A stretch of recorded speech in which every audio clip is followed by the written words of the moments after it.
I'm so happy. I'm always so happy to be here. Why lie? But I'm especially happy to be here today with these fantastic people to play some Dragon Age. A quick thing before we get into it, and with our recap, with the events happening in Minneapolis and around the world, there in Dragon Age, there's definitely the themes of racial tensions and the fantasy racism of elves being an oppressed kind of second class citizens. And if you don't have the spoons for that this evening, totally understand. Also, with the parallels of this disease that is infecting the city state of Wycombe, if you don't have the spoons, totally fine. Come back to us in 2 weeks, and when we will have a much more lighthearted game, but we have these fantastic heroes here who have the power to change things for the better, and I'm excited to see what you all do. But with that being said, tell us, friends, what happened last time? Oh my god, no, I should say who we are. Oh wow. Okay. I'm too excited. Can you tell? I'm Sage, your storyteller. Oh, I'm Casey. I play Bahan, the Kunari rogue. I'm Morgan. I play Emmylou, who's your human rogue. And I'm Riana, and I play Athven, who's your Dalish elf dad warrior. Yes. Spectacular. All right, now we can recap. Okay. Let me go back on my notes. Good, because I only remember one thing, and it was the thing I did that was kind of nightmare. My first note in my notes says Athven wants to get laid. You know what? That's a point that we should be getting to. You know what? That has been unaddressed. So keep that one right up there. So, I mean, you know, I'm just gonna keep throwing NPCs at you to try and figure out what Athven's type is. You know, I'll let you know when I see it, but the problem is his heart comes first. And for sure. nice. Get it? Because it's anyway. Because he's a Dalish and he rides a heart. Oh no, I was going for the comes angle. So it was good. No, you were good. You went like really like up there so where I was many going levels. like down. Yeah. I was going very down. It's a Nolan film of jokes. Yeah.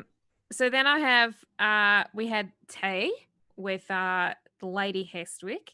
She's very fancy.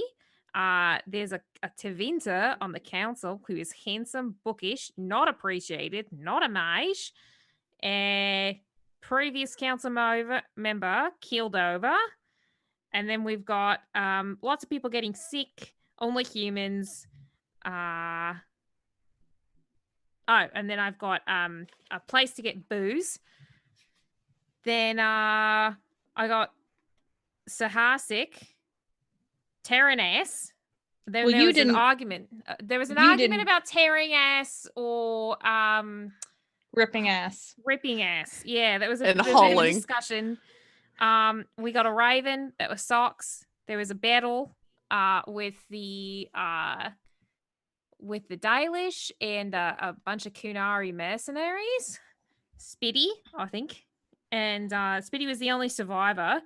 And then they told us that the Duke was the one that had ordered them to go attack the Dalish.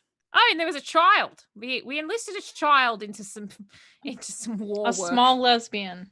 A small, tiny lesbian. Oh, we did have the lesbian crew. We did have Captain Melissa Etheridge and Tegan and Sarah. I think it was like Captain Tegan. Mm-hmm. Wonderful. The successor to former Captain Etheridge. Yeah.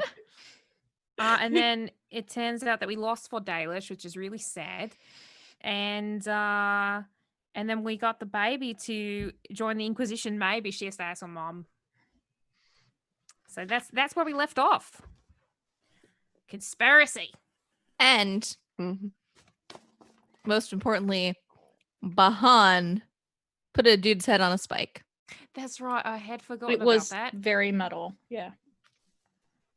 I just Very intimidating. when I imagine Bahan, I imagine them on the cover of like an Iron Maiden album at all times. So Yes. Oh. I love it. just hanging out behind Eddie.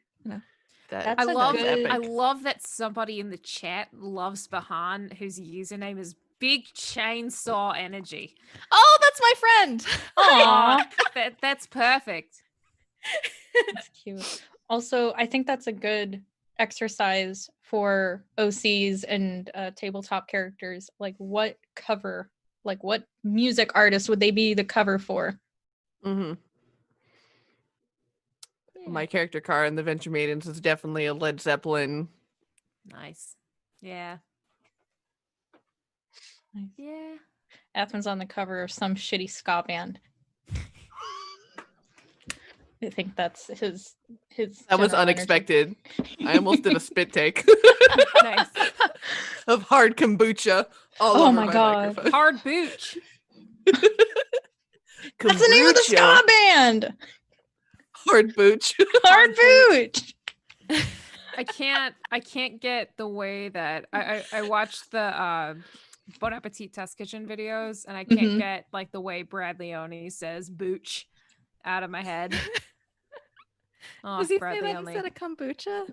Yeah. Oh yeah. You Yes. got to get the booch. You got to. If you ever watch those videos, No, I've never. oh, it's big himbo energy. Oh yeah. well, It's wonderful. Wonderful to watch if you're looking for a quarantine like zone out. It's alive with Brad Leone. Yep. You have time to ferment these things too, so it's great. There you go. True. All right, but where we are picking up, yes, you all, I believe Bahan still has the head on a pike in his hand, or in their hand. You have Spitty hogtied to the ground. The Captain Tegan had agreed that she would take Spitty into custody under the incognito, under the auspice of being just maybe a drunken disorderly, while you all go and figure out what the heck to do, what's happening, and such. And so you all, if you would like, can start heading back to the city, retire for the evening. What is it that you all would like to do? I think it's kind of a priority to let Liliana know what's going on here.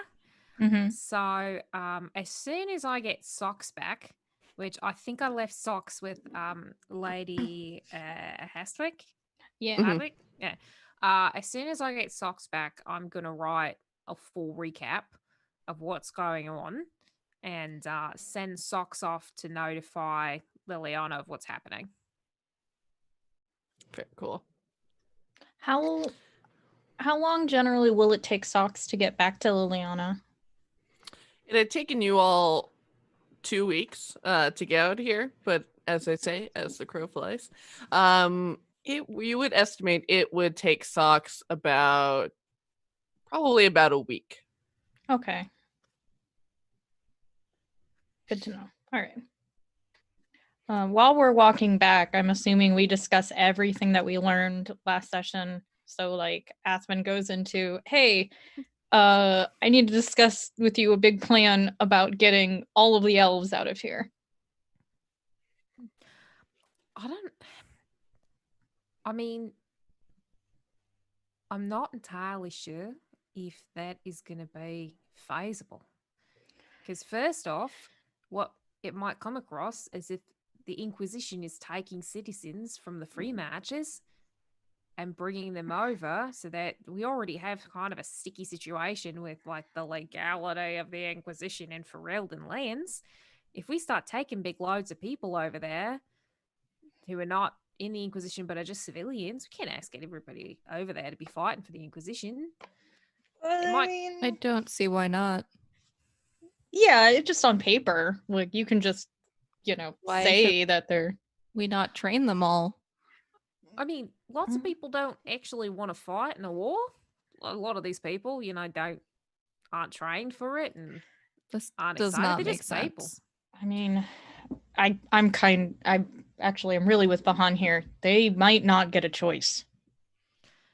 I mean, at the end of the day, this is their city too, and should be their home. And yeah, their situation is not great. It should be improved, absolutely.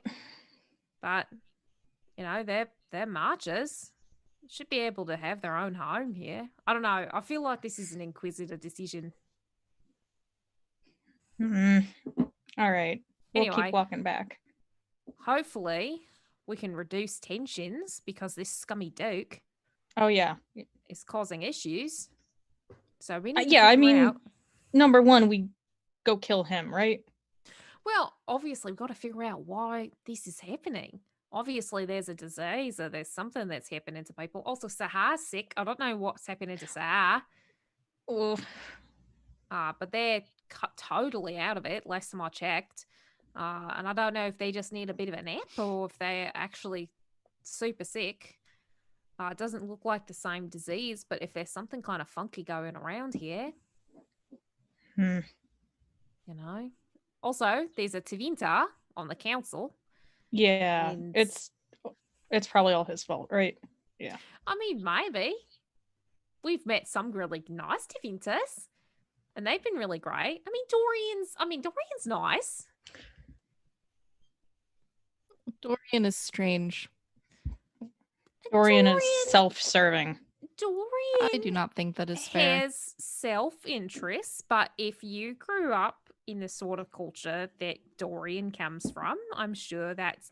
I was talking to Cram about it, actually, and he was talking to me all about all the different levels of hierarchies and all that kind of crap in the Tevinter society, and it's really messed up. Like, Cram is, part of this group that because his family's not mages, they're kind of bottom of the barrel, except, it's a whole weird society and there's a lot of smoke blowing up people's asses up there. So, I don't know.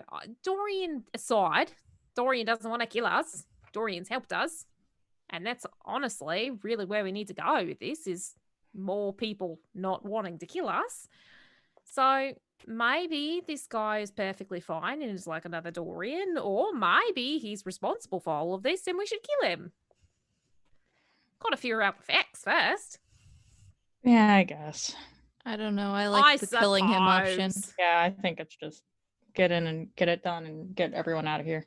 I do think, listen, he obviously, the Duke obviously needs to answer for the crimes against the Dalish and for what he's doing. And that's the biggest thing. Look, 4 people died tonight, and maybe that doesn't seem like a lot in the grand scheme, but we should aim for 0. Of course we should aim for 0, but like you said, they don't have any way to fight back. They don't have any training. They're servants, and whatever home they have here amounts to a hole. They're not taken care of. They're not... Whatever happiness they have is found within themselves. It's not because of this place. Most of them can't even leave it if they wanted to. But now they can, and we can help. I think it's something to say, hey, if you want to join the Inquisition, we're here for you. But a lot of people have their lives here. And, a lot of people, it should be their decision.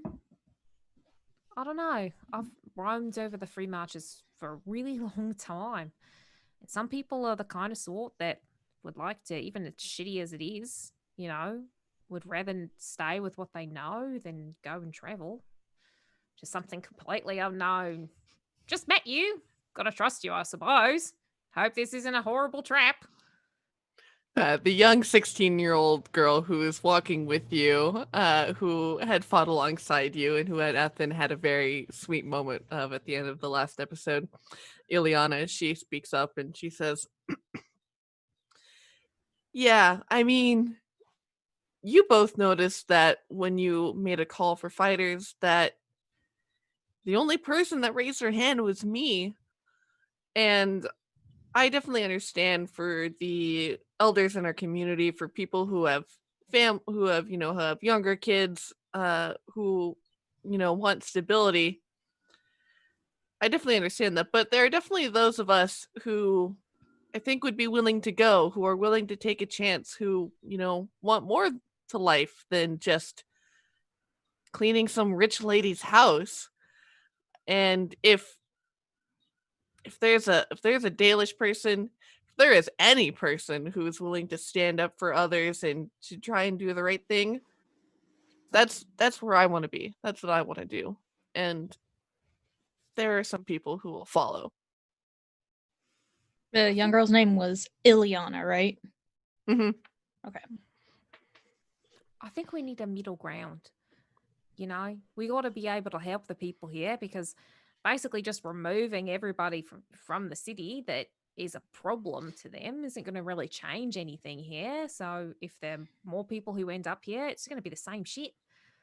So Or think about all the different cities where people are in the same situation. I think maybe if there is some way that we had some sort of say, like maybe if we had got to have a council member, then, yeah. and she kind of shrugs. No, that's a great idea. No, I think that's great. That would only be fair. Probably more than one, but we'll start at one. Yeah, let's see what leverage we can do from the inside.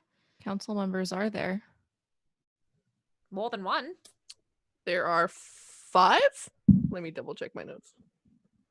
So, are they all human? I would assume.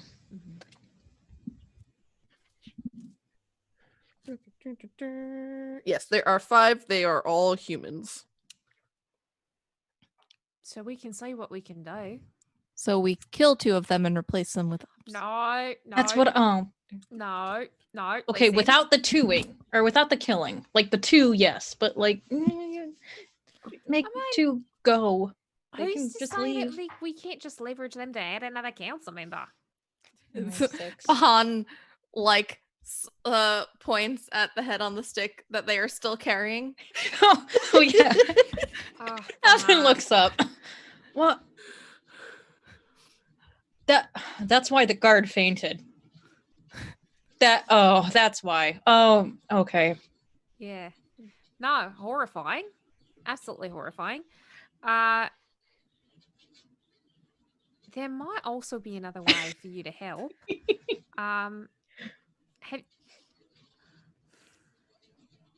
We haven't gotten back, so I haven't sent this note to Socks yet. Like, I haven't sent it out yet. Yeah, I imagine we were saying this walking. Yeah, you're like all walking up the path back up to the gates. I mean, there is a way, which Athven's going to hate me saying this, but for people who wanted to stay but also wanted to help at the same time, there is something called Red Jennies, or a Red Jenny, and you might be able to help the Inquisition or everything else in the city by keeping your ears out and reporting back or listening or figuring out things like that. I can find out from our contact with the Red Jennies to see if maybe there's someone in the city that you guys could contact with. And her eyes get really big and she's like, I love that. I want to be a Red Jenny. Oh, yeah. Okay. All right.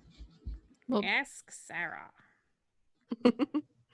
And as you all, kind of your conversation kind of peters out, and as you finally approach the gates again, and Athven, you see the guard who you had exchanged words with, who had let you out, and as soon as he sets eyes on the squad of you, especially with with not too far behind the captain and the small squadron of city troops, so he just kind of shakes his head and opens the gate for you all to enter back into the city.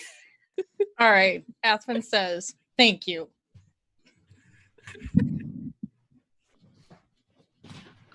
Question, Sage, where did they leave the Dalish? Are they moving out of that area to a different location, or? Yeah, they were packing up and moving out.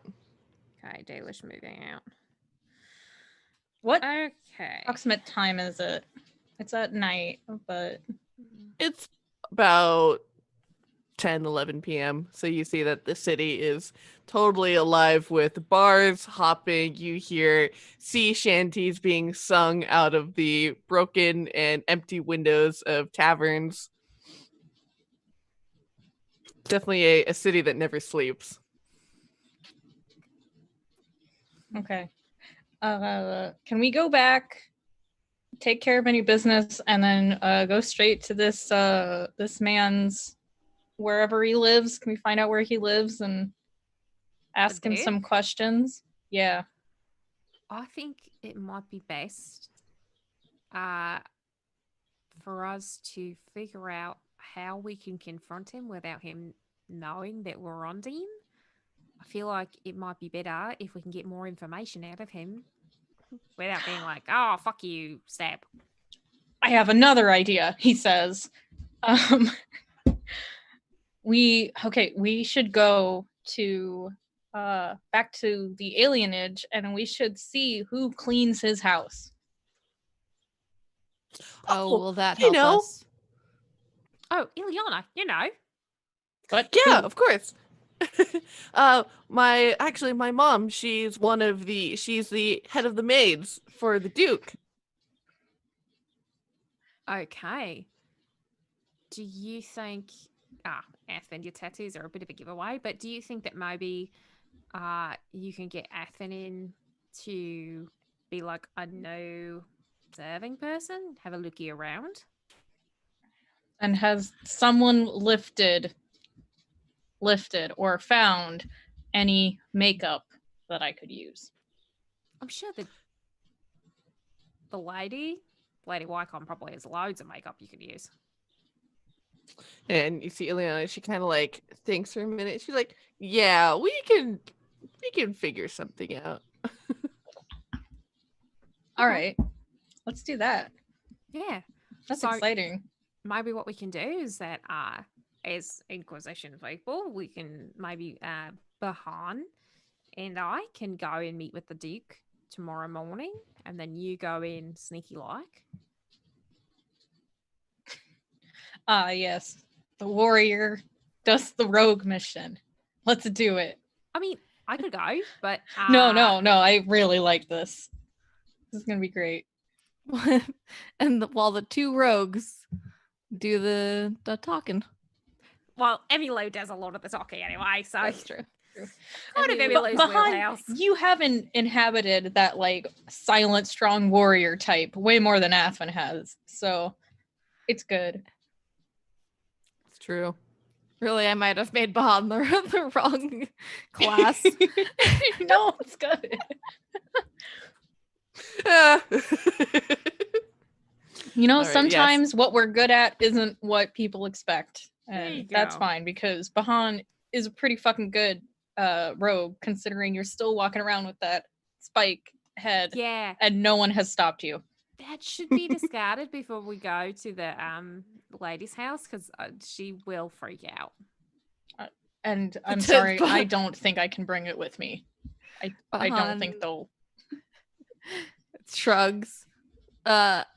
It's not on their sword anymore. Now it's on like a pike, so their sword is slung across their back, and they're just like they got like a piece of wood with the heads on it, and they just like javelin it into the distance. Did you at least throw it at like the richer parts? I don't know All where, right. where they threw it. They just you say we can't have this. They shrug and they javelin it. It's pretty good. You hear the scream of some woman a little bit off in the distance. Wow. Okay. That's not what I meant, but creative applications. Ileana, you're taking this very well. Yeah. She kind of shrugs. She's like, you know, Yeah, it's all those violent video games. I get it. You're desensitized. I get it. Played Call of poverty is Duty too violence. That's true. much. 100%. Okay.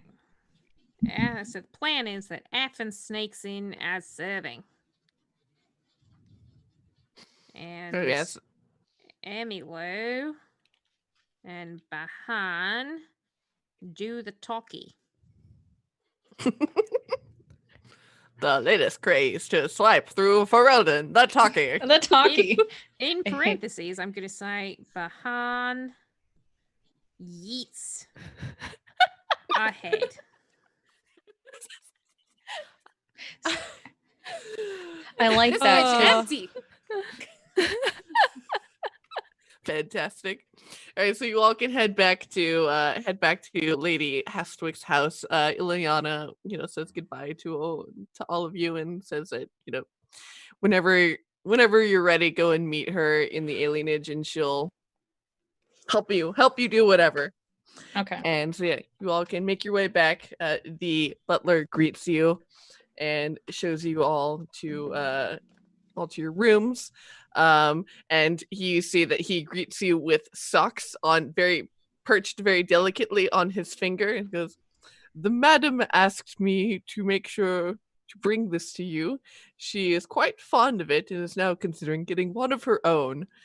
He kind of slowly shakes his head, like ever so slightly. Socks is a good boy, aren't ya?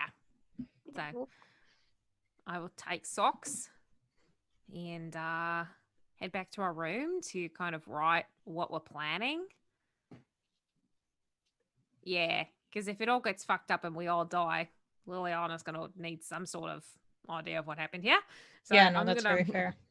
I'm going to write essentially what we've discovered, that Saharr is under some sort of sicky, nappy coma. Yeah, we need to go check on them too. And as you, sorry, go ahead. No, it's okay.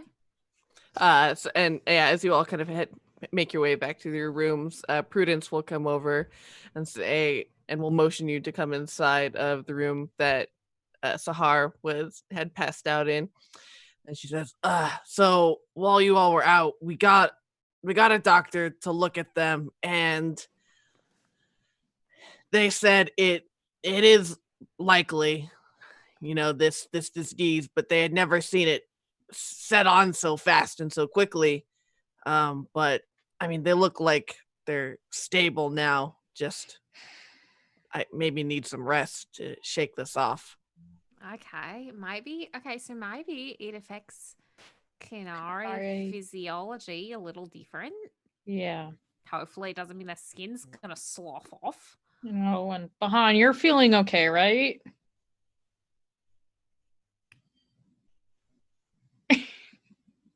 Yes. Cool. Okay.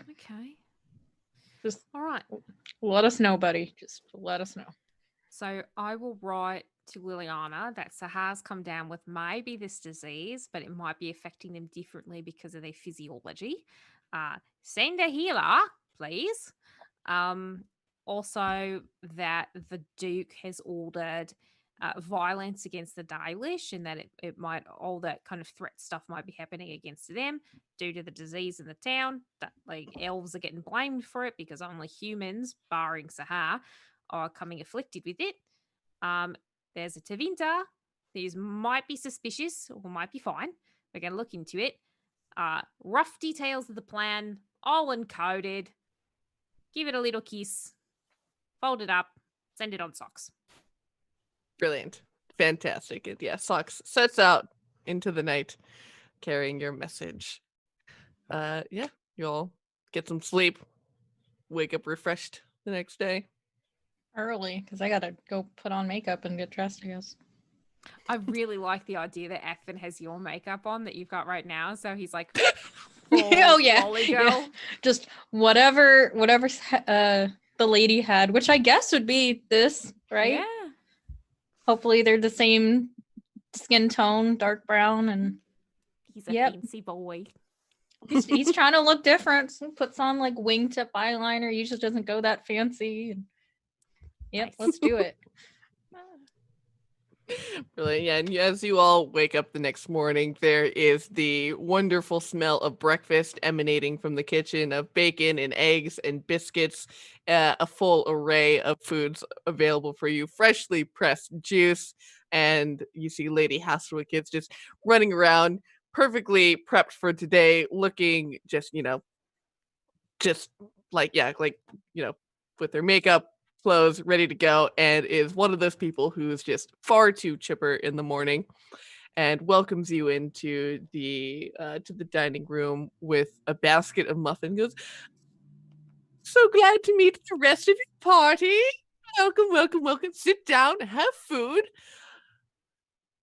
I hope you enjoyed your first night in the city. It was interesting. It was night. Okay, well, these I had a good muffins time. are these muffins are gluten-free, blueberry, and organic. And here's a fresh plate of eggs. And oh, I sent a message to Council Member Falier as you requested, and you have a Mhm. meeting at 2 p.m. after lunch. Should you like to meet with him? And yeah, Okay. anything I can do for you all to help you enjoy your stay here? How does one go about getting a meeting with the Duke? But Oh, he has a personal secretary since, being a very, very busy man overseeing all of the city. You would have to go to his office in the city council building towards the center of town. I being Inquisition, you all might be able to sneak in an appointment, but let me write a letter for you. Maybe that will help. The Duke does owe me a favor as his cousin wed my young nephew, so I might Oh, have a little okay. sway. Mazel tov to them. But yes, I will see what I can do. But yes, the city council building is in the center of the city, very large, can't miss it. Totally marble, no windows. Oh, sounds Really stuffy. kind of really kind of a garish building in our otherwise very quaint town, if you ask me. But and my lady, I'm sorry to bother you, but it seems my tattoos are causing a bit of an issue around the city. And so I was wondering, being as we are similar skin tones, if you had any extra pigment that I could put onto my face to maybe hide the fact that I am Dalish. And he says this in gritted teeth. He does not like it. Yeah. For sure.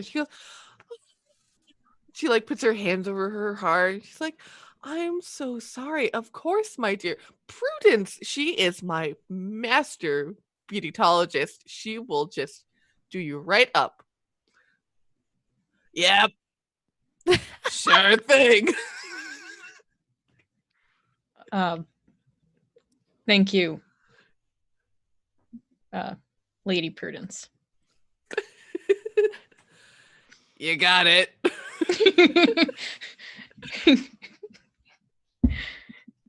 Okay. All right. So, Yeah. Lady Wycome, if you don't mind, while we're out and about and doing such, if you wouldn't mind have someone just keep an eye on poor Saharr and let us know if there's any developments.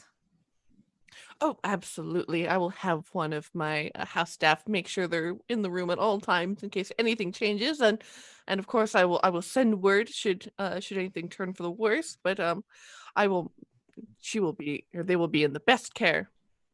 Thank you so much. And she goes, "But if you'll excuse me," and she kind of flutters out of the room, grabbing like a journal and like a calendar. Okay. All right. So, Athven, did you want to try and look into the Duke's house early? I'm gonna head over there And to be Okay. honest, I don't know when I'll be back here. Okay. I'm going to keep going to that house until I find something or he figures me out. Well, hopefully not figuring it out, but if you can get us any information before 2 o'clock, so we've got a little bit more know-how going into our meeting with Philia, that would be ideal. All right. I will be back. Both of you stay safe, stay vigilant. And he'll rush out. Okay. Gives that little Yeah. salute at you. And Thank Prudence you. would be like, all right, let's go get started. This is gonna take probably like an hour. No.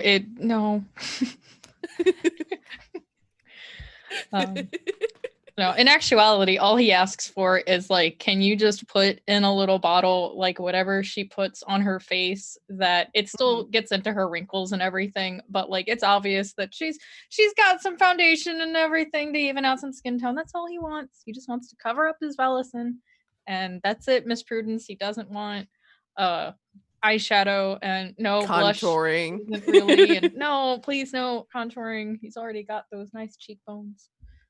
He's fine, thank you.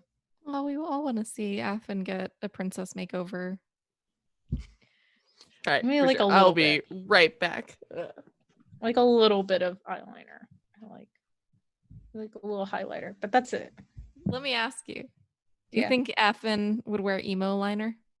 I think, yeah, if Athven had more time in his daily life, like if he didn't have to take care of a child and then the people in the Inquisition who can sometimes be children.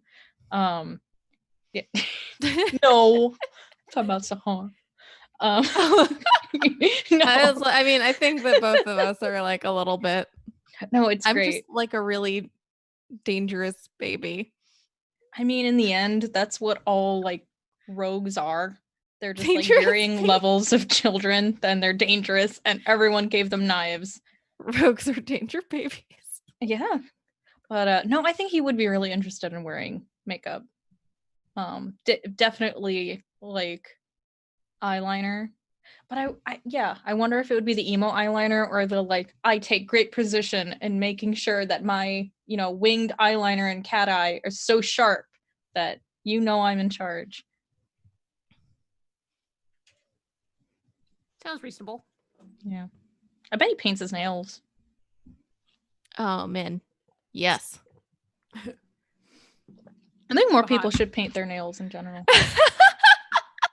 Nice. Bahan is that kid running with a knife, and Athven is the mom screaming, "No!" No! Oh my god.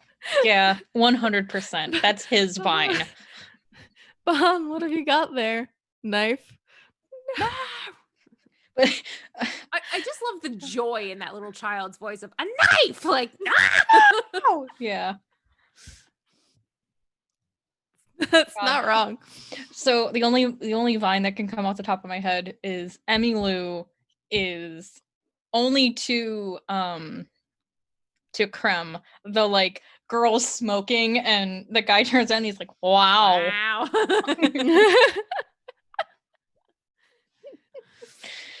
Oh man. And then it's not a vine, but Bahan is like the on Ambien, like, I miss my wife, she's soft, my wife is home. Yeah. That's Bahan. I love my wife.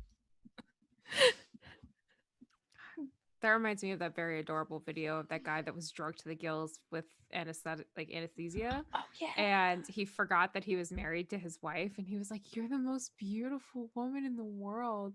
And she's like, "That's nice. We're married." And he's like, "I got to marry you?" It's just like absolutely like flabbergasted with the fact that his like good fortune of having married this beautiful woman. It's very wholesome. It is very wholesome. Bahan is wife guy. It's good. Bahan really does love their wife. Mm-hmm. As it should be. Also, wife is a non-gendered state of mind. I truly believe. Just wife. Speaking of wholesome, I think Saharr is the I've seen them around. I don't know how popular, but they're the TikToks of the guy who like grows things in his backyard. He just like Oh, very gently talks yeah. about different plants and like soothing. That's Saharr. I like That is there- Saharr. Have I you love guys that. seen the TikTok that's like this girl and she's like, just took a late night trip to Walmart. Turns out that I spend my money on this cactus. And then it's just her talking to this cactus and like being like, what's your name? What do you feel like being? That's Saharr. That's like That's one of my adorable. favorite. That I is should really send that good. to you guys. It's like one of my favorite TikToks of all time. Saharr is also, like the Ratatouille memes where they're playing the music in the background, but they make horrible food, but Yep. like they're playing it off. Oh, so good. All right, so yeah, Prudence will help you just put on a layer of foundation to cover up. Yeah. No contouring. I like to imagine Athven with the very intense smoky eye. Yeah, why not? Why not?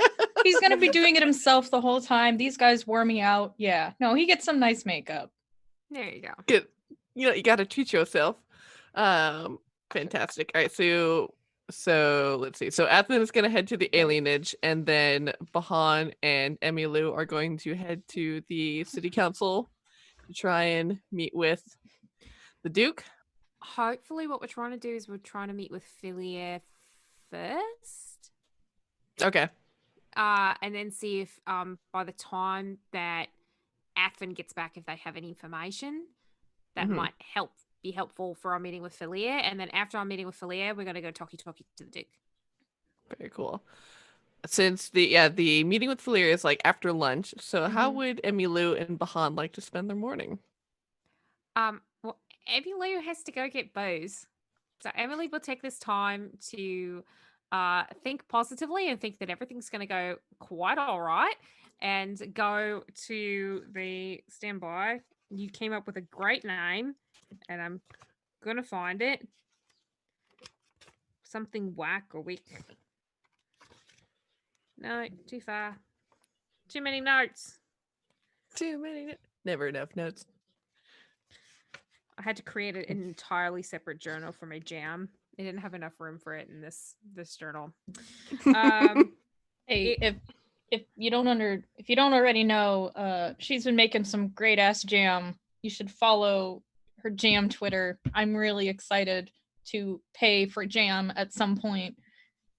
Good We'll jam. jam out. I'll promo it at the end. Thank you.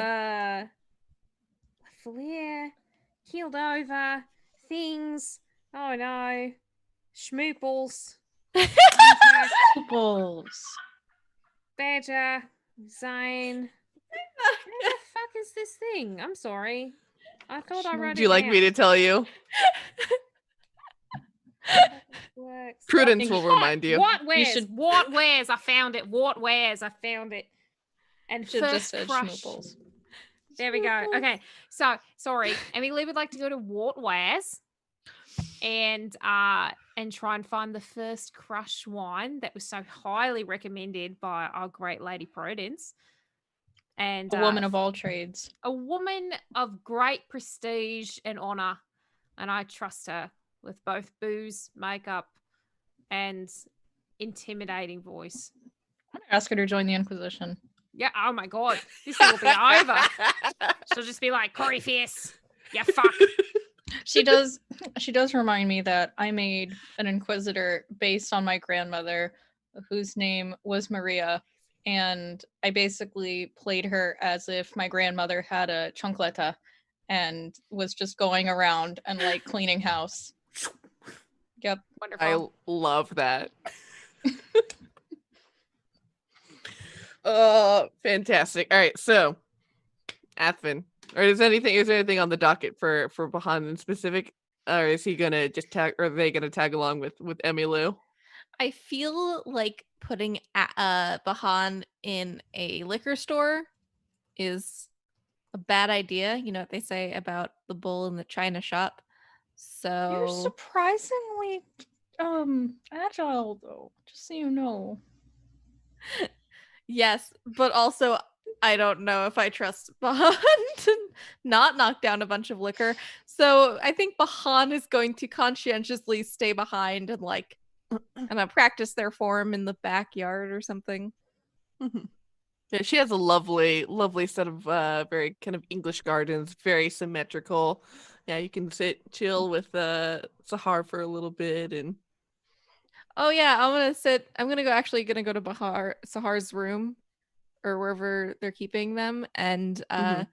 I'm gonna like, even though they're kind of like asleep or whatever, I'm just gonna sit and chill and tell them stories about like our friendship. Oh, Yeah, Like, you yeah.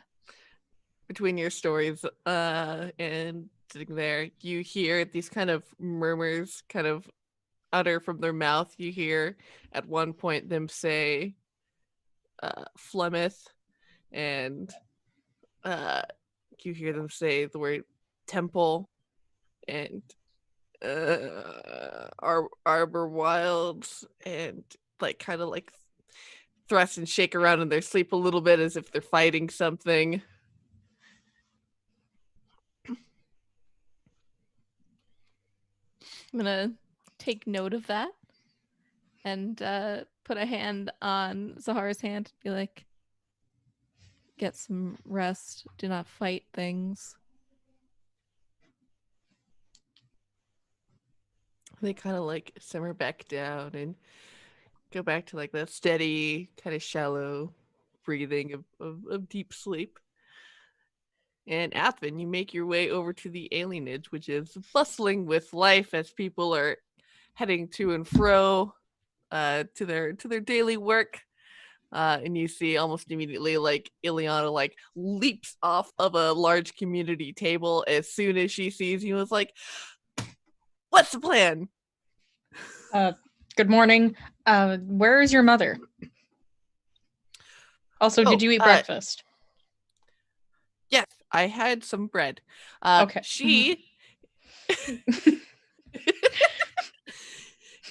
she just left for her shift, but there's the back door at the house which we can sneak in through, and we can get in that way. Okay. We'll be able to snag her attention. Are you gonna be okay if I take you? Like, I'm not gonna get you in trouble. She kind of shrugs. She's like, I mean, it's fine. All right. Well, I don't know if your mother's gonna care, but this is official Inquisition business, so well, hopefully. All right, let's go. And she starts skipping pretty like along the way, leading you over, and leads you to at the very highest part of the city, this huge manor house. Think like Hearst Castle sized building. And she goes, okay, so we're gonna have to go over here, and we're gonna have to go down this path, and then there's always this group of guards who walks by like in 20 minutes, and we'll just have to like climb up the fence, get over, and then slip over to this other side. You can do that, right? You can hop a fence. Yes. How often do you do this? She kind of looks off to the side and hesitates. It's like, I have to bring my mom lunch.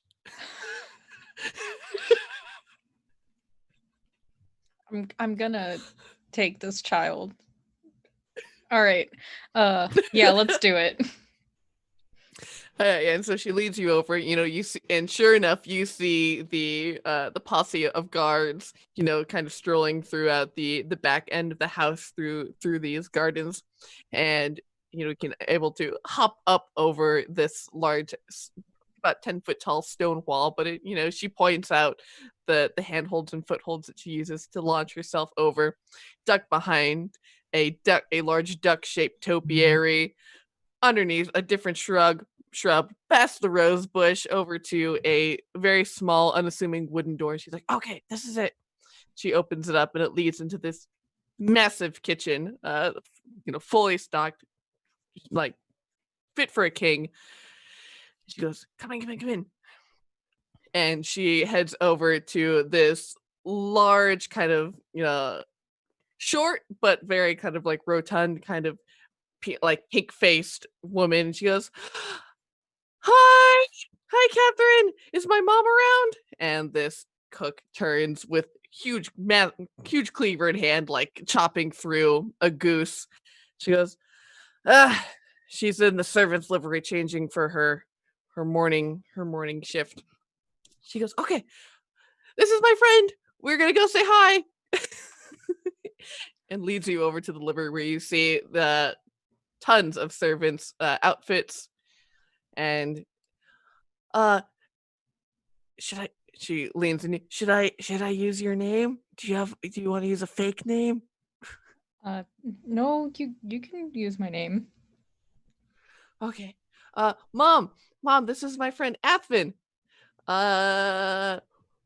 We're here on Inquisition business. Yeah, that's fine. Ma'am. She holds out her hand. Hi. My name's Alessa. Pleasure to meet you. And she's like very eyeing you very particularly in that overprotective mother look. Yeah. Athven says, it's very lovely to meet you, ma'am. I just want to say first that Ileana has been nothing but a help and a joy to our to our what's the word? Efforts. Yeah, that's it. Efforts. To our efforts. And if my own daughter would grow to half of what she is, then I would only be grateful. And she puts a warm arm around Ileana. It's like, well, that's certainly a nice change of pace. He says, although you might see her as mischievous, I can promise you that this has been a big help in everything that's been going on. Madam Melissa, I require your help as well. Okay. What is it that I can do for you? I would not like to get you in trouble. I don't want anyone here in trouble or hurt, but I need to get as much information about the Duke and what he's been doing here as quickly as possible. If I'm to change anything that's going on. Are we in trouble? Does this have to do? And she lowers her voice to a very hushed whisper. Does this have to do with the disease in town? Honestly, I would say so.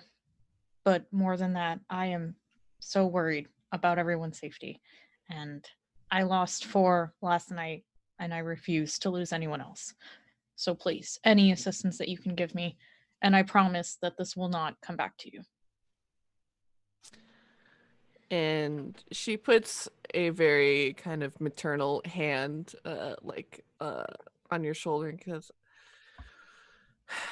I know what it's like to lose the ones that you care about, people in your community, and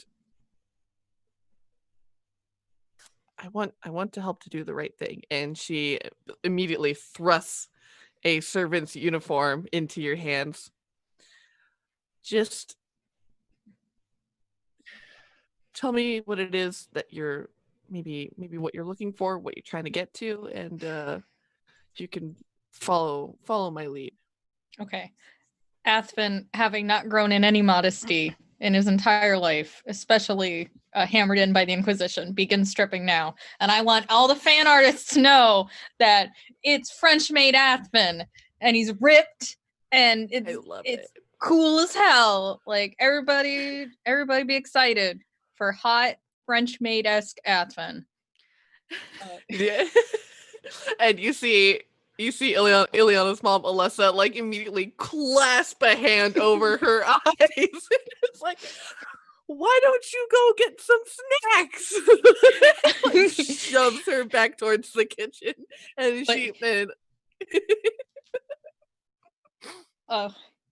without missing a beat, though, he goes into this. So basically, I'm looking for anything incriminating as to why he had to come here in the first place, why he had to leave Teventer, but also, I don't know, just anything that would Duke is not look Teventer, out of though. place. The Duke isn't Tiffender? Which Duke am I? No, what- there's a what- council member for Lear who's. Oh, so We I'm have at a the Duke's meeting house, with not him the at council 2. center. Okay. Yes. So I should be looking the- for. But the Duke did order the mercenaries to Oh, come. okay. That's what I got mixed and, up. Okay, I'm so sorry. Yeah. All right. Yeah, no worries. So, thank you. So he says, I am looking for any documentation, anything that was written as to orders or accounts, payments to a band of mercenaries, or even something that seems out of place. He might have written it off as something else. Any correspondence, any letters, just a form of communication that can link him to hiring someone or hiring them even point blank to carrying out an attack, an assassination on the Dalish. Cool. And with that, as Athven, as pin-up Athven gets into his servant's livery, Emmylou, you head out towards the docks as Prudence suggested towards Wares, where you find a Julia Child of a woman who immediately greets you into this warm shop full of just stacks and rows of bottles and barrels, just floor to ceiling in just a complete disarray, but somehow this chaos makes sense to this one woman. And she goes, welcome. Isn't today a beautiful day? Hello. I've never seen you before. I've never seen you before. Welcome in. Here, take a seat. Could I interest you in one of our many samples today? I have an apple mead. I have a cranberry brandy. Tell me, what brings you joy in this life? Oh, well, the wonderful Lady Prudence over at the Heswick estate sent me and recommended that I come here, and I absolutely understand why now. The apple mead sounds absolutely delicious. But I was told that you sell a wine. It was recommended to me called First Crush. Oh, yes. And she immediately goes over and she starts looking through all the different labels, and she goes, aha, as she plucks it off the shelf and presents it to you. And you see, it's the wine bottle, and on the label, it says in like hand scrawled letters, First Crush, with this kind of darling little watercolor grape motif. Oh, that's lovely. I'm getting it. So, my boyfriend, or actually, I don't know if he's my boyfriend, but like he's my partner, person I'm living with.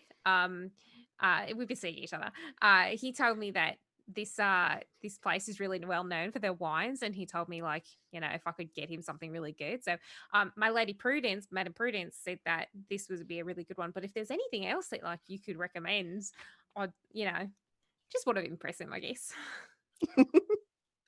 And she just kneads her fingers together. It's like, oh, I love it. Fresh love is just, it's the best. It's like Yeah. clean sheets. It's really good. Although we haven't really told each other that we love each other yet. We just moved in together. It was kind of a funny story because I thought I was going to be moving in with my friends, but then they were like, "No, we don't want to hear you banging around, with your boyfriend." So, which I guess is fair. People got to sleep, but so we ended up rooming together. But it's sort of new, and I don't know if we haven't actually said love to each other yet. But it's nice.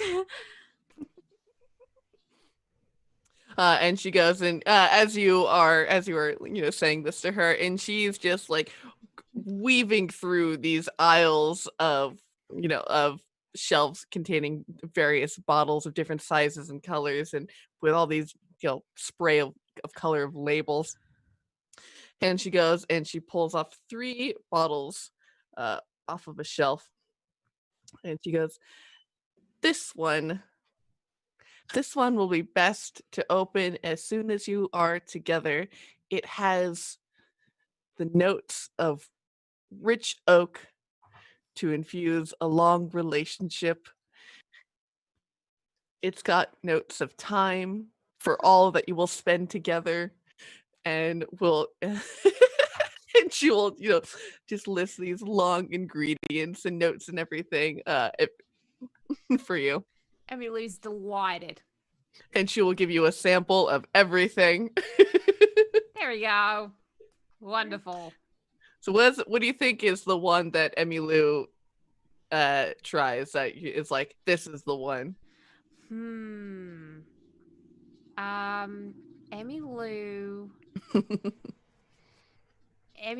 will Very nice. Very nice. Very nice. I'm not trying to poison the well. Emmylou will think to herself. I think she'll take a try of the fancy one with the thyme, and like profusely thank the lady for letting her try it, but does not want to offend Madame Prudence by not getting the wine that she recommended. So she's going to go with the first crush to buy, because Emmylou doesn't have a lot of money, so she can't buy both.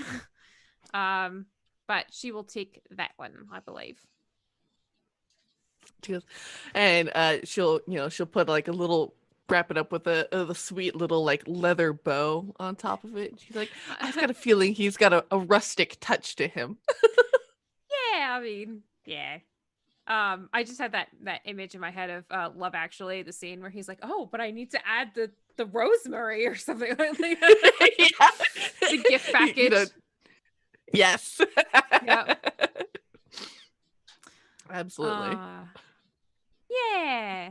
So Emmylou will be very happy and chat with this lady for a little while, and then kind of in the course of it, just like ask her, I'm new to the city and we're just here for a little while, and it seems like things are going kind of crazy around here. Do you know anything about it? And just kind of get a little bit more information from people on the street. Definitely. And as you're kind of like wandering around trying to chat with people, one of the things that you notice it like made into the design of an apothecarium banner hanging over to mark the shop, the sort of design of a red lotus, and you see it again sort of reoccur over the course while you're traveling through the city on a number of different smaller houses. You notice it on each of the wells that are in the city where typically the humans live. Okay. It's Saharr. He's here to take down the Avatar. I just finished rewatching Legend of Korra, so Red Lotus is very on the top of my head. Okay. So I'm gonna ask. What? I'm so sorry. What was the Warts Wears lady name? Julia Child. Julia Child. Her name is Samaya. Samaya. I was hoping you'd say Julia Child. Julia It's Child. fine. If you Next drop time. the blast, don't worry. We've got another one. So I'm gonna ask Samaya about the Red Lotus symbol and be like, what does that mean? Some sort of city thing? Part of a club? And she kind of all of a sudden, her demeanor changes suddenly. She goes, I'm not actually sure what it means, but I have heard some whispers of something called the Order of the Red Lotus. Okay. Order of the Red Lotus. Order of No, you've been watching too much Avatar. I know. Uncle Iroh, help me. Order Iroh. of the Red Lotus. Okay. And it appears to be some sort of nefarious organization. I'm not sure exactly what they do or what their purpose is, but they've only started showing up since I suppose in about the past year. can I do a bit of a thinky and know if Mhm. that kind of correlates to when Councilman Falia ended up here? You recall that it was that Lady Hastwick had said that he had taken office 2 years ago. 2 years ago. Okay, so not quite in the same time, but So it's not long exact, and- but within the time not- frame. within time frame, maybe get a year to get comfy, and then maybe I don't know, time for cult year 2. You know, some people are like, year 1, I want to get comfy with my neighborhood. Year 2, I want to go see the sights. It's like year 1, get comfy. Year 2, cult. Okay, so about a year. Falia 2 years. Okay, kind of nefarious. What kind of nefarious? Oh, it's so hard to believe what these people say. I mean, all sorts of rumors flood the city of anything from smuggling to blood magic. I mean, it's so hard to believe anyone these days. All, with the Mage Templar War, with the hole in the sky, it's just people are hysterical. Oh yeah, absolutely. Okay, well, thank you so much, Samaya, for helping me out with this wonderful wine and for giving me a bit of a chat. Appreciate it. And I will thank her. And then I will wish I had found out what the Red Jenny in the city was before I left, so I could talk to them. But I was dumb and I did not think of it. Okay. Is there anything you could wear to, like, I don't know, show your Red Jenny? Or it doesn't really work that way, huh? I don't think it really works that way, and I also don't know if like Emmylou's chatty with Sarah, but I don't know if they're close enough for them to be. Here's how you track down my secret organization, chummy. So, Yeah. I'm not going to metagame and say, oh yes, Sarah taught her the secret chickadee code word. Like, No, it's call. understandable. But you got to look for the piles of breeches. got a pile of breeches, weird handkerchiefs, being shot by arrows into the street. Have to hold to search. Anyway, no. So with the rest of a morning, first off, Emmylou's going to keep track and see if anybody's following her or if there's anything suspicious around her. Just keeping an eye, just in case.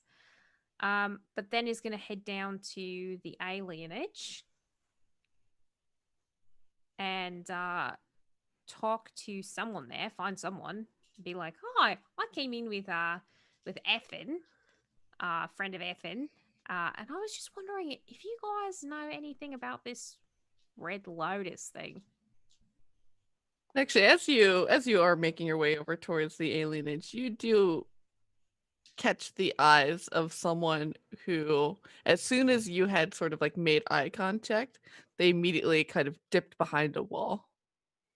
Never mind. You see it's a human man who's looking probably mid to late 20s, dark hair, copper skin, and they're wearing a set of black robes, basically. Okay. Mid to late, snaky. Fuck. Okay, so instead of going to the alienage, noticing that, Emmylou's gonna take her time down in like the marketplace and like spend a lot of time dawdling over little glass figurines and spices and stuff and just see if he continues to follow her. Yeah, you definitely notice that they are definitely tailing you. Okay. So Emmylou's gonna try and find the busiest place in the city at this point, marketplace or fish market or whatever, and then Definitely. can I make some sort of roll to lose him? Yeah, make a dexterity stealth check. Okay. Not great. See if you can outmatch his powers of perception. 12. So as you kind of dip into this marketplace and you find like this stall in this heavily congested area that's full of like these imported to winter rugs, and you take a look around and you seem to have lost him. Okay. So wary now.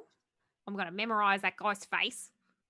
And The distinguishing feature that you had noticed was on the left corner of his mouth. He had kind of a large scar. Scarface. Okay. Wonderful. So once Emmylou's kind of certain that no one's following them, that's when they'll head down to the alienage. Very cool. Bahan, after sitting with Saharr for a bit, what do you get up to? That's probably when they go to like, they're not very social or anything, so they're probably just gonna go sit or not sit. They're probably gonna go out and do some like form practice with their sword out in the backyard or the garden or whatever, what have you. Try if it's the garden, trying very hard not to cut any flowers or bushes or anything, but I make no guarantees. And as you start doing your forms and like practicing your strikes and your stances and everything, see that this elven gardener comes over to you, and he's holding a large rake in his hand. He's like, "Oh, I can see you're a skilled fighter. I've trained some in my time." Oh, do you want to spar, or because if you do, you are going to need more than a rake. Ooh. And he laughs and he's like, "Probably not the best tool for the job, but here, 1 second." And he runs over to a shed that's over in the corner of the garden and brings back two basically large bow staffs, and he'll toss one to you and be like, "It's been a while, but it'll be good to shake off the rust." LARP weapons. Good to have them in Yes. your house. This is cute. This isn't even mine. This is my roommate's. Don't tell her I'm using it. No, I'm just kidding. She won't.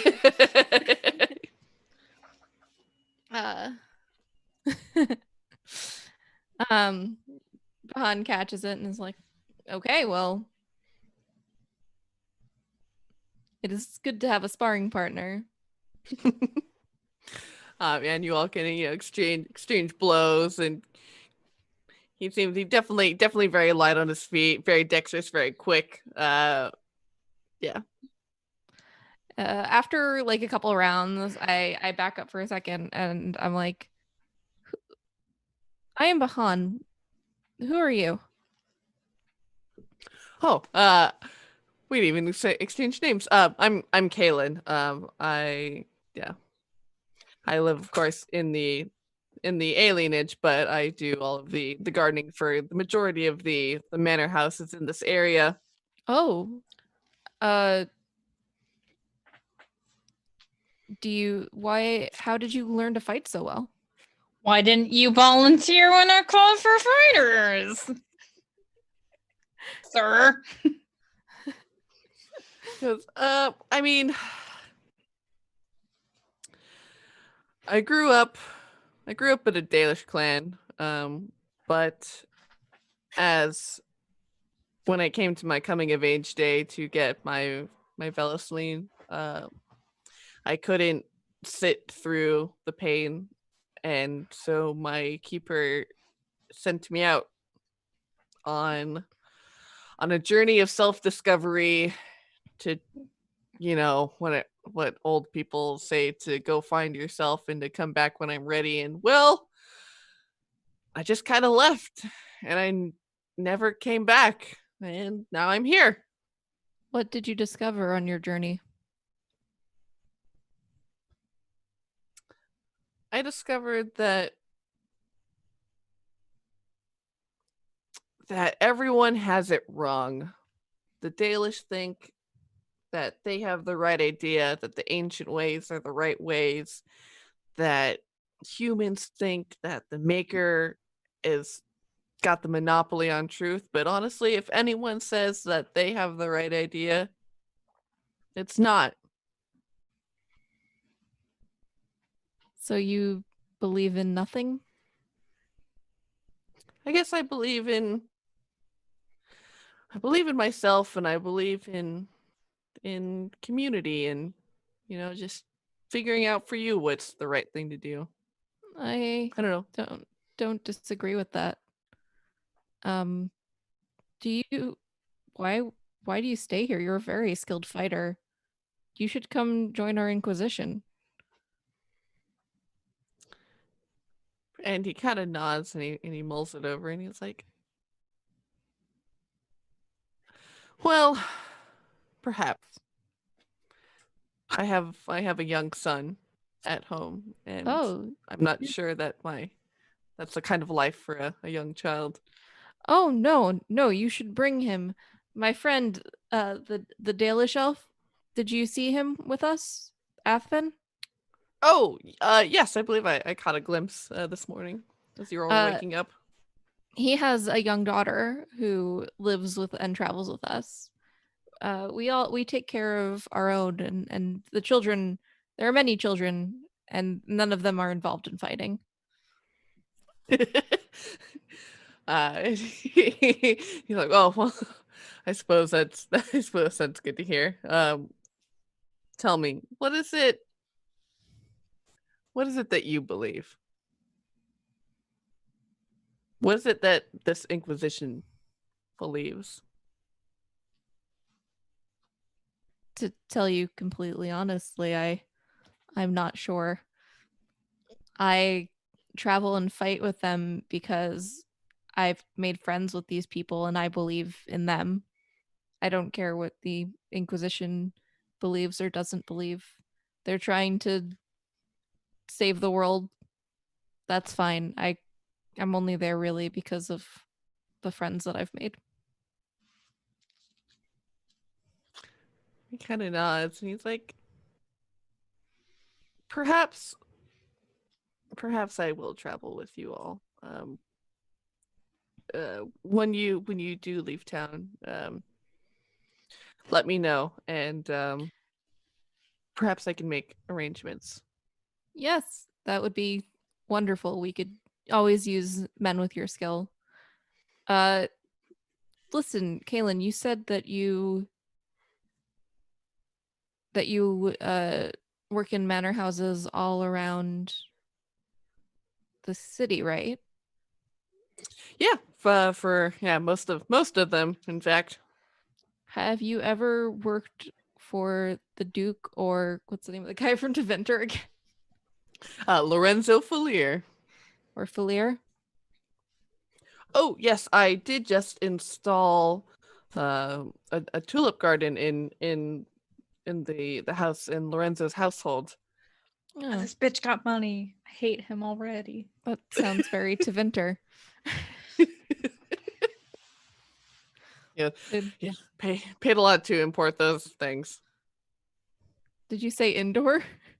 Or am I just Oh, to import those things. Oh, I thought you were saying it was an indoor tulip garden, and I was gonna be like, wow, okay. Just even Extra. more. Even Now worse. that's not Deventer, that's Orlais. I wonder what your impression of those men is. He seems, very kind of quiet and reserved, really kind of a bookish type, into architecture or something. But there's kind of something that portrays him in his eyes. The kind of look that someone has when they know that they're like the smartest person in the room. It kind of seemed like he was putting on a little bit of an act, I guess, but I don't know. I've never really met anyone from Deventer. They could all be like that for all I know. They often do think they are the smartest people in the room. They are often wrong, What of the Duke? Do you know anything of him? I mean, he was his family has been passing on the duchy for generations, as I understand.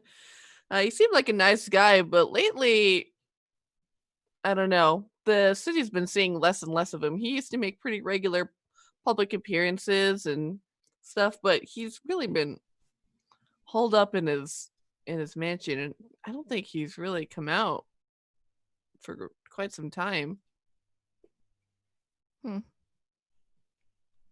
Okay. Well, that's very interesting. I wonder why. Yeah, I'm not sure. Perhaps he has this disease that everybody is catching. Yeah, maybe that would be. I mean, I would not wish that on my worst enemy, to be sure. Well, thank you for giving me your honest opinions. Do you wish to spar some more? He's like, yeah, I think I'm starting to remember all of my old training again. and he takes a readied stance.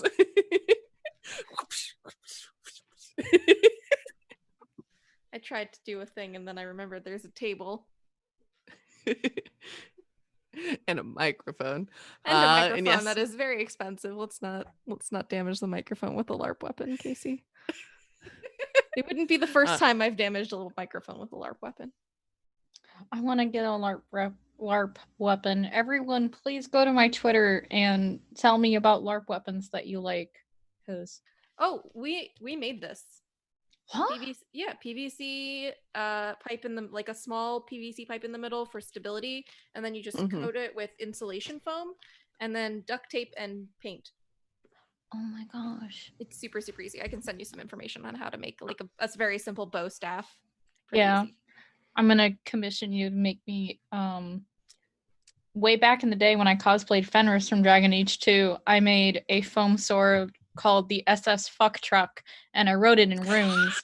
And I went to That's a very, amazing. very wonderful Dragon Age panel where Karen and Patrick Weeks took the effort to sign it. And I want it back. I want the SS Fuck Truck back. Yes. I don't know if I could make that, but I know people who could do that for you. All right. SS Fuck Truck 2, Electric Boogaloo. Everyone look forward to it. Stupendous. And Athven, you, after stripping down and putting on your maid's outfit, you are ready to go. All right, let's do it. Frilly maid and all, baby. And so she says, well, all right, if you're looking for some kind of documents, they're bound to be in his study. The problem is the Duke hasn't left his study in weeks. Wait, he's still in there? Yes, he rarely comes out. I mean, only to use the bathroom. God goodness, I think he sleeps in there. And ask for the occasional meals. But I mean, I'm sure we could go in and clear some dishes and bring him breakfast. Okay. That's weird. However, okay. If we're gonna do that, can I have like whatever juice, hopefully not scalding tea or whatever, can I have something spillable? And she goes, yes. He definitely enjoys a glass of pomegranate juice in the morning. What a fucking bastard. All right, let's do it. All right, and so she'll go and she'll fix a tray to bring up to the Duke, and we'll before we go in, he's gonna tell her, I need you to stall. like, just no as long as you can. Once this happens, I already have this short of a time. Just stall as much as you can. Okay, yeah. Okay, sure. All right, let's do it. And so she'll lead you up upstairs up a very large double grand staircase that leads to this balcony, which oversees this huge entry hall that is decorated with these coats of arms of the different noble families in the city, past a hall of suits of armor that stand at empty suits of armor that stand at the ready with the variety of weapons in their hands, into the very end of the hall, which leads to these wooden double doors that are closed. And as she very carefully slides one open, and it leads into this dingy, dark room that smells of old cigars and and sweat, as if someone, very much the smell that someone like hasn't left a room and hasn't really cleaned up in a while. And That's you not see very kawaii. No. And you see off to the one side of the room that there is a small cot with a toss of blankets and a pillow. You see just kind of shirts and clothes thrown about the room. You see that there are like stacks of dishes with old moldy food on them. And you see hunched over this large kind of mahogany desk is this old man with this gray wiry hair that's just hasn't seen the love of a brush in a while, and he's got the stained clothes and he's hunched over furiously on his desk like writing something. She goes, and you hear Alessa go, "Oh, Duke Antoine, good morning. I assume you do not want me to open the curtains." And he goes, "No, keep out the light. No, I must work. I'm busy." She goes, "Okay, well, I've brought you some breakfast. I have a new trainee here." "Yes, that's good. Just fine. Get on with it." And we'll, urge you to come into the room. All right. First off, do I notice anything that, I don't know, notice anything? Does anything stick out? Go ahead and make a perception searching check. All right.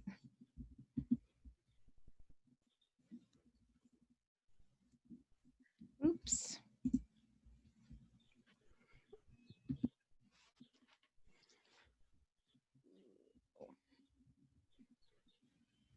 Sorry, everybody. That somehow exited out because things can't be easy.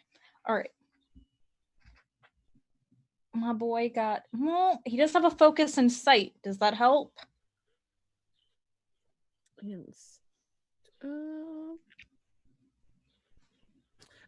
sure. Get a +2. Okay. 5, 6, 7, 8, 9, 11. So the thing that really catches Athven's eyes probably the quickest is when looking at this individual. There's barely a pool of light that's spilling out from underneath blackout curtains, and still you can see that the Duke's eyes have this almost red, hazy glow to them. Which is really unnerving. All right.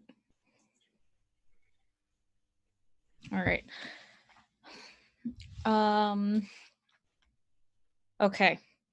Athven is going to assist in putting breakfast down, and then he's going to, first off, do I notice like what he's writing? Like, is it anything important? So if you want to step into the room and to get a closer look, you can see that he is writing, just furiously scribbling, and if try to quickly catch a glimpse. It looks like utter nonsense. Oh, okay. That makes sense, actually. All right. He's gonna accidentally spill the pomegranate juice all over the Duke. Not the writing, but the clothes. As much as he can, the clothes. Maybe some gets on the table, but... Make a dexterity. Dexterity Stealth? clumsy. Dexterity Yeah. clumsy. That's right. Yeah, I can. Dexterity check. Okay. Big money. Big money. Big money. Hey. 6, 10, 12, 15. Yeah, and so you manage to just kind of very effortlessly, just like, oops, and in a way that seems very, very convincing, and you manage to spill it like right directly on his lap. Yeah. As he had kind of sat up for a moment to reach for a bite of food, and he goes, "Oh God, fire this one immediately!" Oh no, my lord, I'm so sorry. Oh no. Oh, please don't. I'm so sorry.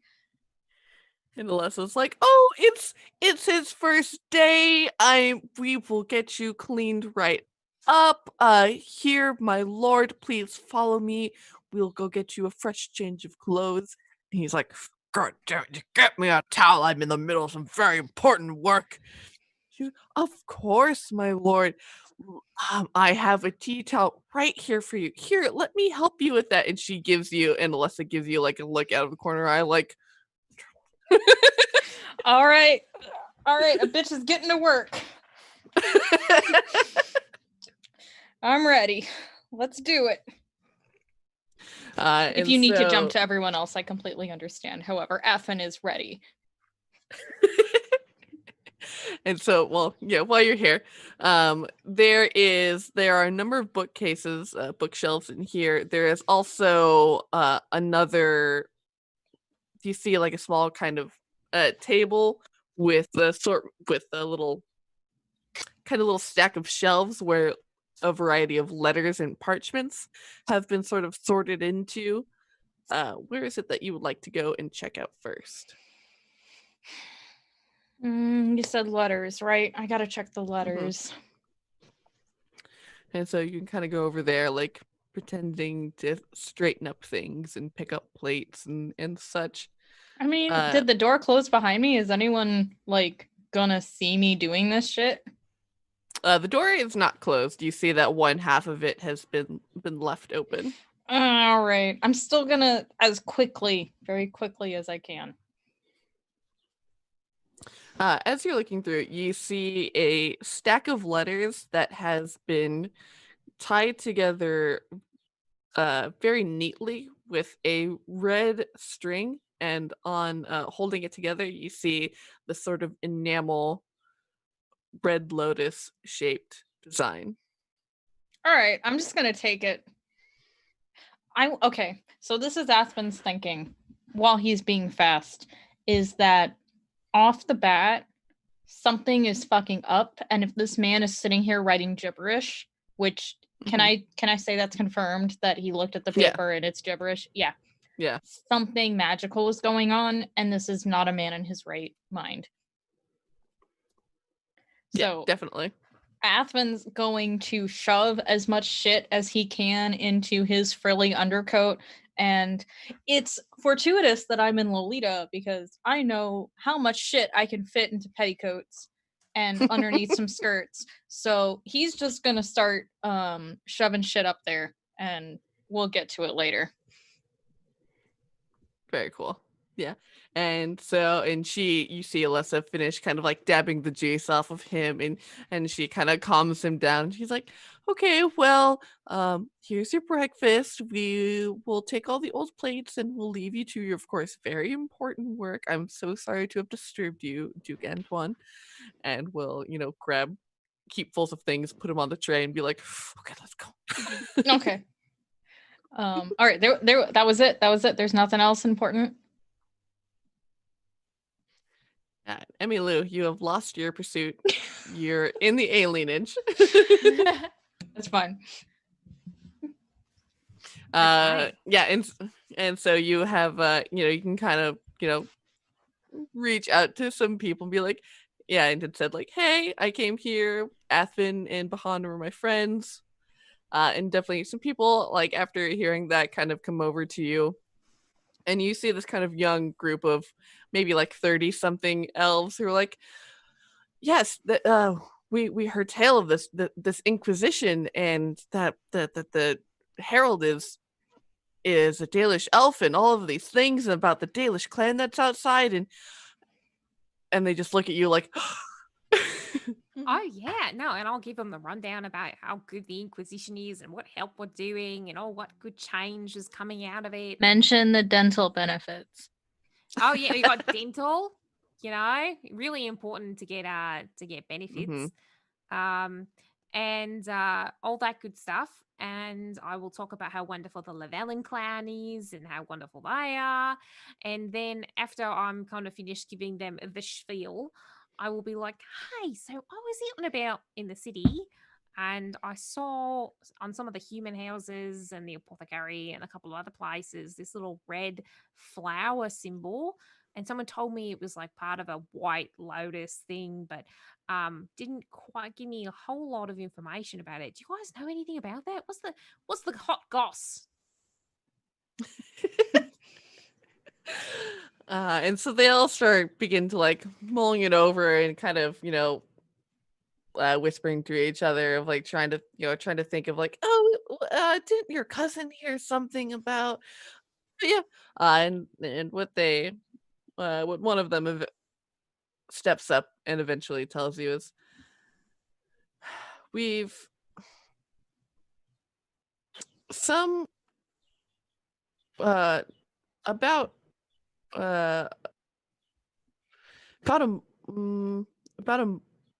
6 months ago,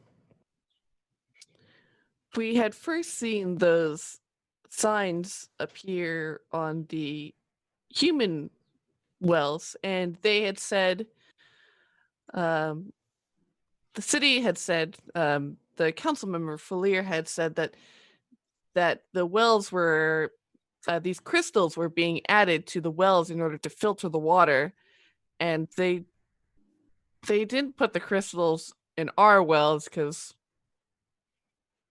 I guess we weren't deserving of clean water. So I guess the symbol was there to mark which ones had it. Okay. Great information. And question: most of the people getting sick are around those wells, are they? And they all kind of like look at each other and nod, and like as this kind of like realization kind of grows, and they're like, you and me, buddy, we're on the same pathway. We're just trucking along here. It's wonderful. Okay, so and they're getting really sick. And that's the symbol that they put on the red lotus, was the symbol that they put on the wells. Oh, very cool. Very interesting. Do you know what these crystals look like? Have you ever taken a gander at one in person? Yeah. You can kind of, when the water levels are lower after it's been a while since it hasn't rained, you can kind of catch the glimpse of them. They're really big. They're red. Yeah, they look kind of weird. Okay. Question: does it kind of look like they've got like little sparky bits that come off of them? Like, oh, don't touch me. Yeah, Right. definitely. Yeah, they said that they were infused with magic, and so that it wasn't smart to touch them with your hands, but that the Okay. magic in them uh made it so it cleaned the water. Okay, so just put the word out. None of you drink from those fucking wells. Yeah, no, I mean, we're not even allowed to touch those wells. Yeah, that's actually quite good for you because if I'm right, that's that spooky, creepy red lyrium. And that's And they what's go, making and people sick. yeah, and you can hear this like whisper of like delirium rough through the sort of people as they're kind of like looking on. They're like, wait, but isn't lyrium what the Templars use? Yeah, but they like refine it. It's like a weird thing. Like you shouldn't actually be touching it. And this kind of red stuff is like, listen, I was at Haven and they have some of the Templars have been using it, and it is honestly one of the most terrifying things I've ever seen in my life. It grows out of them and turns their facial and their comes out of them in spikes, and their hands turned into claws. And listen, it's not good stuff at all. So keep safe. Anywhere that's got one of those red signs on there, I'd keep back from. Good information. Gents, ladies, you absolutely cracked the case wide open here. And they go, okay, yeah, we'll make sure to tell everyone in town. And I mean, that's awful. And I mean, I'm so glad that they didn't do that to us. I strangely fortunate. Yeah, kind of a weird turn of events of their own racism kind of backfired against them. Got some kind of metaphor here and then poisoning themselves with their own bigotry. Anyway, I'm off to go. We okay. love to see it. We love to see it. We love to see races get their comeuppance.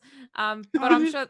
Okay, so I'm gonna head back to the Hestwick estate, and I'm thinking it's probably around lunchtime anyway.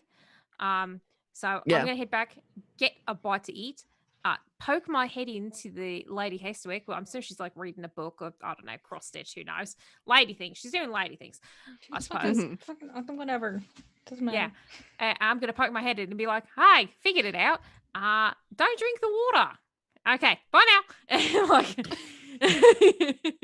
not really explain things, but I'm gonna get lunch and I'm gonna pick up Bahan, and then I guess we'll go to the Filaire. The meeting with the Filaire. Oh wait, no, we gotta wait for Athven. Never mind. Gotta wait. We'll hang tight for Athven.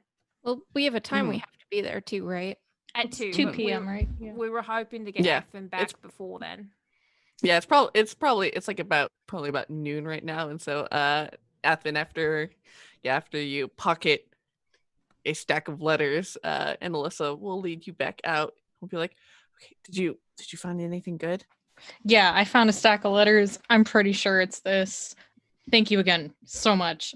Consider me fired. And he's just gonna fucking like bolt out.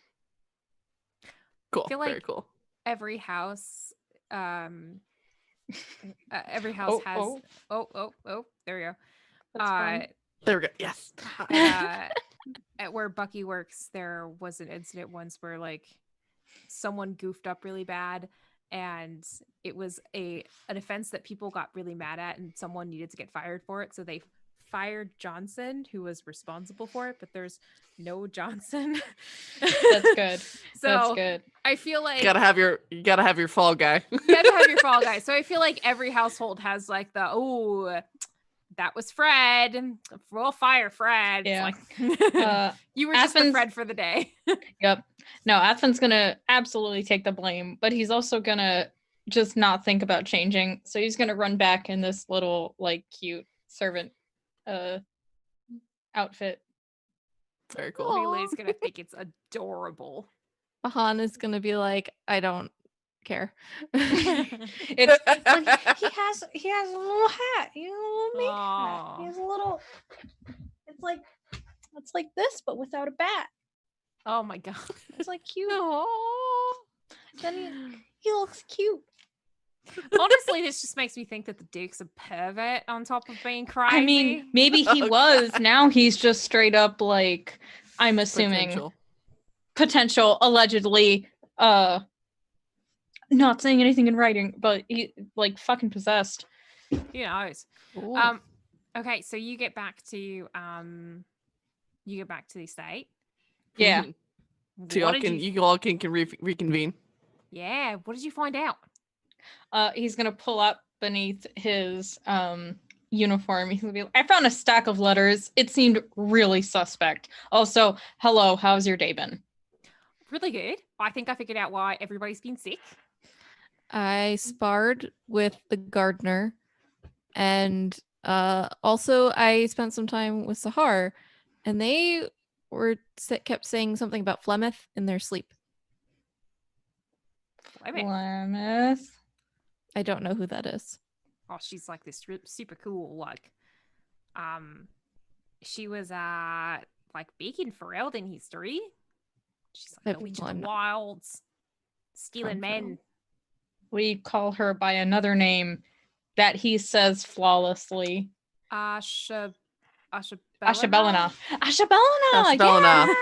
Yeah. Wow, we I got all you, Boo. remember it. I got you. Yeah. He says we know her by Ashabellina, and she is powerful and terrible in turns. Well, I always thought she was pretty cool. Saharr is having very fitful dreams about her, it seems. That's Okay.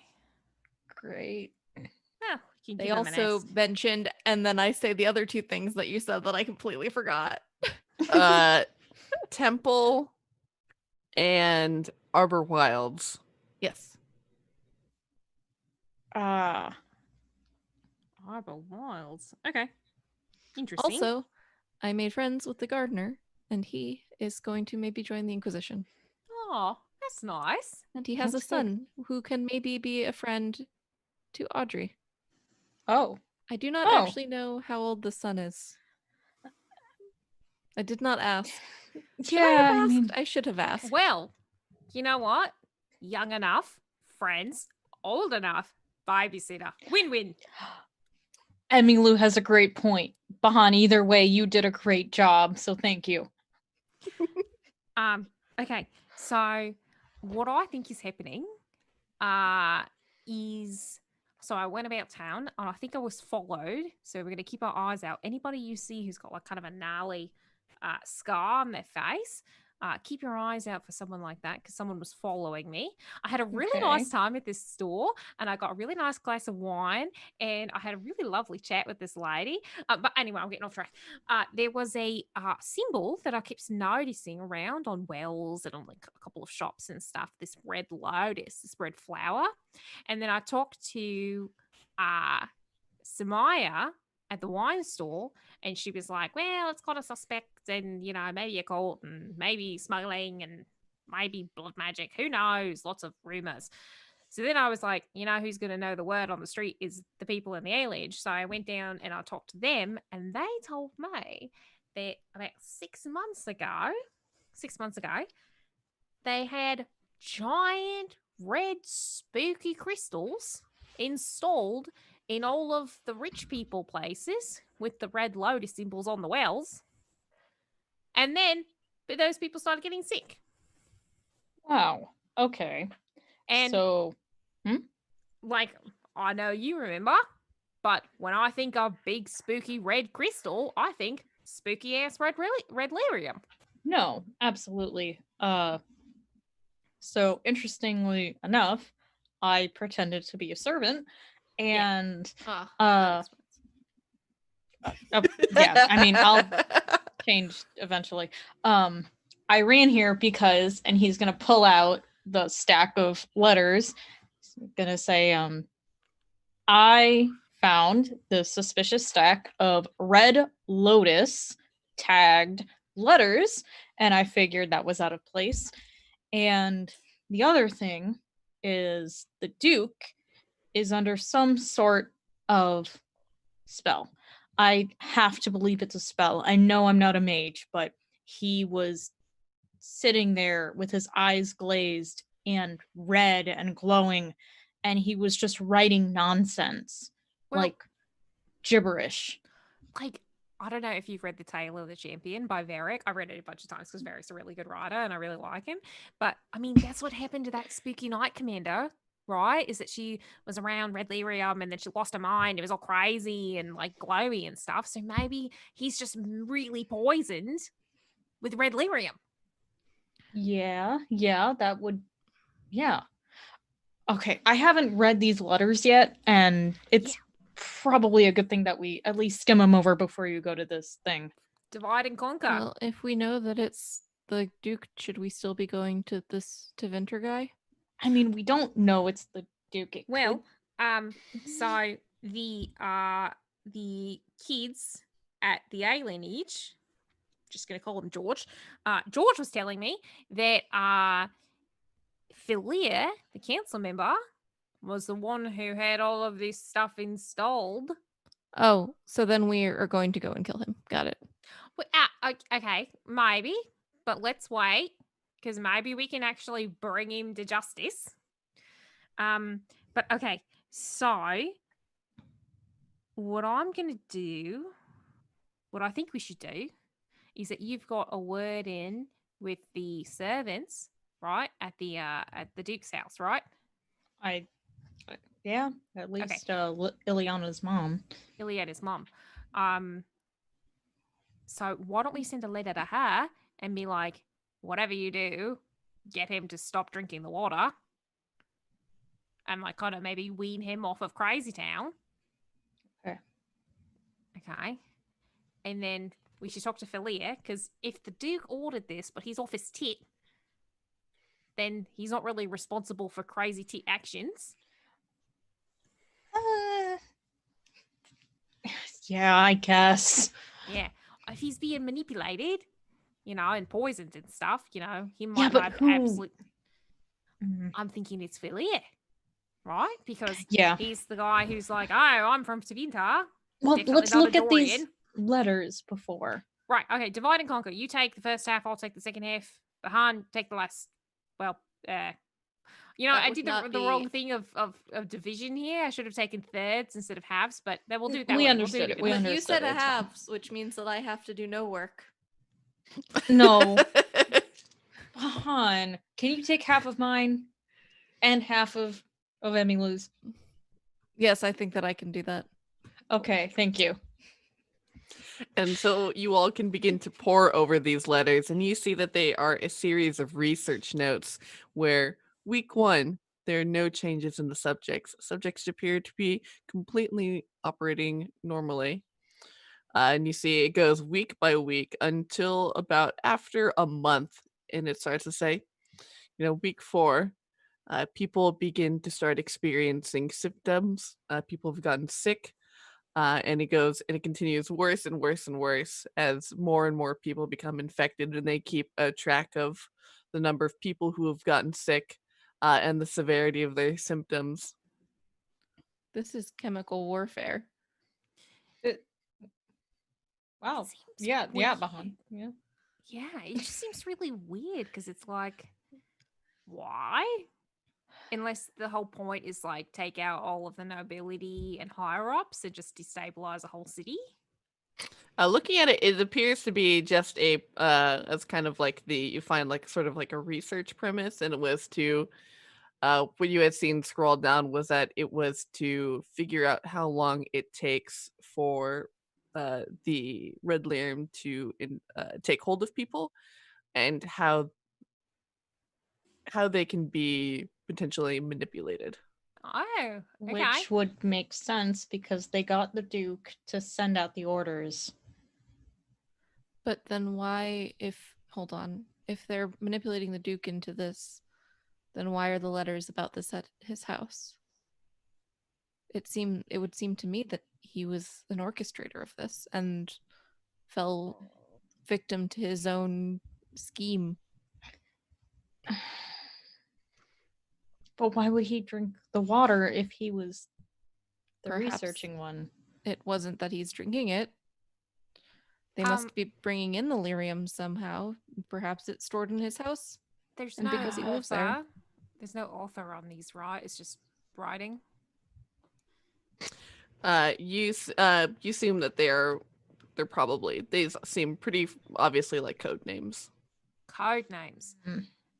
So I'm gonna take a corner and just fold the kind of notes up a little bit so like what is on them isn't noticeable or clear.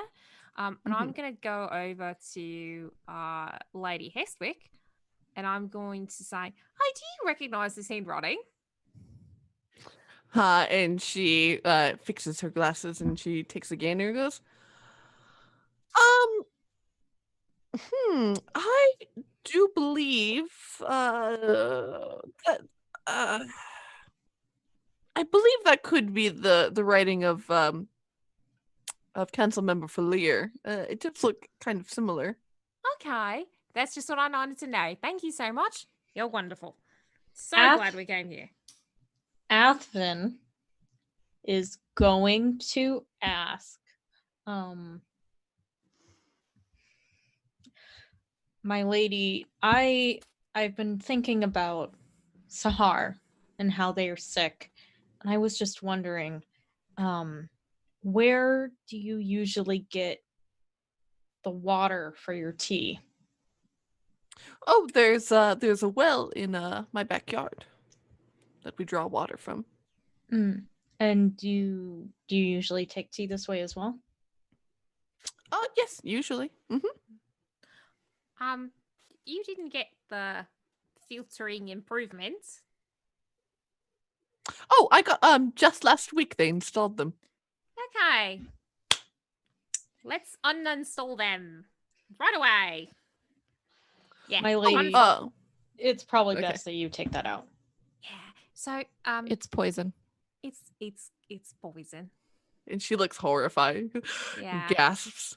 So from what we understand, my lady, is that there is a plot here, just in case things go very poorly with our meeting with Filier, just so you know, and you can send a letter to Lady Josephine, is that Councilman Filier is part of some sort of group that is in doing a research study to see how long it takes for red lyrium to impact a populace through the water system.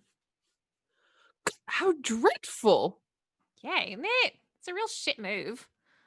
But yeah, that's why people are sick, and that's why it's mostly humans, because it was installed in mostly human area wells. Has nothing to do with the elves of the city. That's terrible. We simply cannot stand for this. I will be writing many letters today. I imagine. We're gonna go and talk to Philia. I need to go get Captain Tegan. But I would start right away. Wear gloves and like something over your face, like a mask or something, just to protect yourself. But however they got that crystal into your well, get it out nowish. Yes, and she, immediately begins pulling out stacks of parchment and getting her quill and pen ready. And that is where we are going to end this episode. No.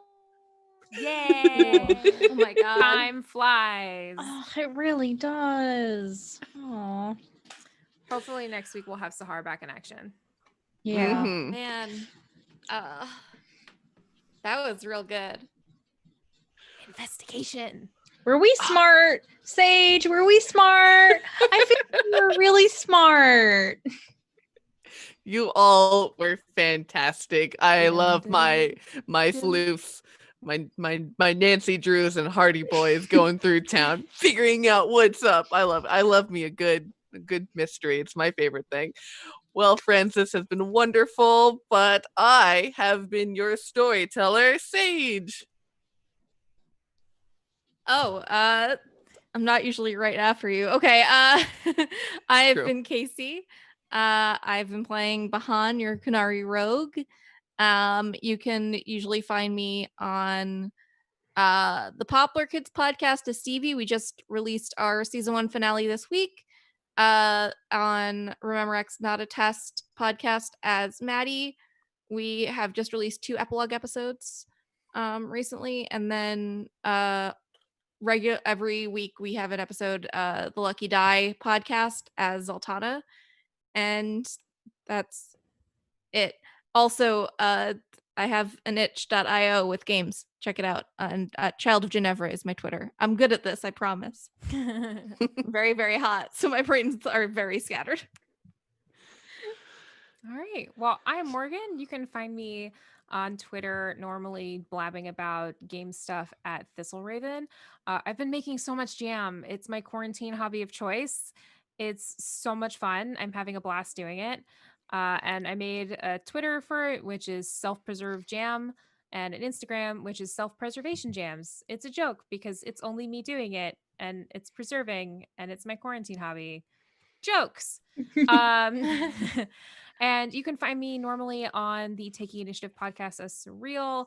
I just got my Final Fantasy Gunblade in our last episode, which is very exciting. I've been sitting on that for a year. It's wonderful.